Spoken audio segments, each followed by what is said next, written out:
علیکم. آج جو انسیڈنٹ ہوا پولیٹیشینس کے ساتھ، پاکستان کے کچھ پولیٹیشینز آئے ہوئے تھے مسجد حرم اور ان کے اوپر جو ہے چور چور کے نعرے لگائے گئے. تو بہت سارے لوگ اس بات پہ کنفیوزڈ ہیں کہ وہ مسجد کے اندر ہوا ہے یا کہاں ہوا ہے. وہ مسجد کے اندر نہیں ہوا، یہ جگہ ہے جہاں وہ ہوا ہے. دس از دا ہول پلیس. تو ادھر یہ ساری مارکیٹس ہیں اور مسجد وہاں ہے، وہ ہے مسجد. تو یہ اتنی بڑی بیچ کی جو جگہ ہے، یہ یہاں پر لوگ چپل پہن کے چلتے ہیں. دیکھیں آپ، میں نے بھی چپل پہنی ہے. یہاں لوگ چپل پہن کے چلتے ہیں، آپ دیکھے ہوں گے. یہاں پہ شٹلز بھی آتی ہیں، یہاں پہ گاڑیاں بھی پارک ہوتی ہیں، یہاں پہ سیکورٹی آفیشلز بھی ایسے ہی گھوم رہے ہوتے ہیں. یہاں لوگ بیٹھے ہوئے ہیں، چہل قدمی بھی کر رہے ہیں، کچھ سو رہے ہیں، کچھ باتیں کر رہے ہیں، کچھ کھانے کھا رہے ہیں. اور یہ جو ہے وہ دیکھیں، وہ مسجد ہے، میں بتا رہا ہوں وہ مسجد ہے. اور یہ اس طرف یہ مارکیٹس ہیں. تو یہ بیچ کی جو جگہ ہے، یہاں پہ یہ سارا معاملہ ہوا ہے.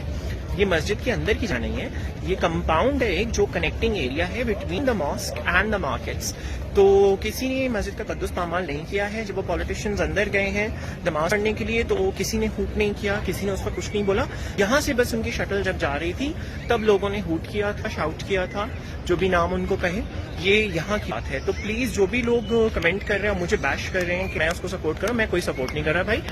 مسجد کے اندر کچھ بھی نہیں ہوا ہے. یہ آپ دیکھ لیں شٹل بھی کھڑی ہوئی ہے، یہ دیکھ رہے ہیں آپ کھڑی ہوئی شٹل، صحیح ہے نا. تو یہ مسجد کے اندر کا ایریا نہیں ہے. مسجد کے اندر جو ہے پاؤں میں چپل پہن کے جانا الاؤڈ نہیں ہے. مسجد کے اندر شٹل لے جانا الاؤڈ نہیں ہے.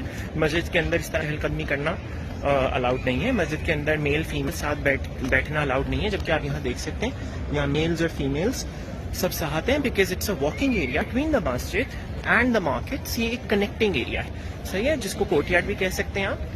تو کوئی فتوے وغیرہ لگانے سے پہلے نا ذرا دماغ سے سوچا کریں کہ آپ کیا کریں ہیں. اور دوسری بات، جو لوگ مجھے کہہ رہے ہیں کہ آپ عبادت کے لیے گئے ہو تو آپ یہ سب کچھ کیوں کر رہے ہو، میرے بھائی میں ویسے سفر پہ ہوں تو میرے اوپر قصر نماز آتی ہے، صحیح ہے.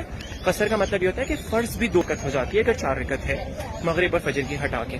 تو میرے اوپر صرف نفل عبادت ہے اور قصر ہے، لیکن ہم پوری نمازیں پڑھیں، اللہ کا شکر ہے. اس کے بعد جو ٹائم بچتا ہے تو ہم اس میں ولاگنگ وغیرہ کرتے ہیں. اور اس کا جو ہے صرف مقصد یہ ہوتا ہے کہ میں چاہتا ہوں کہ جس طرح میں آیا ہوں مدینہ شریف، میں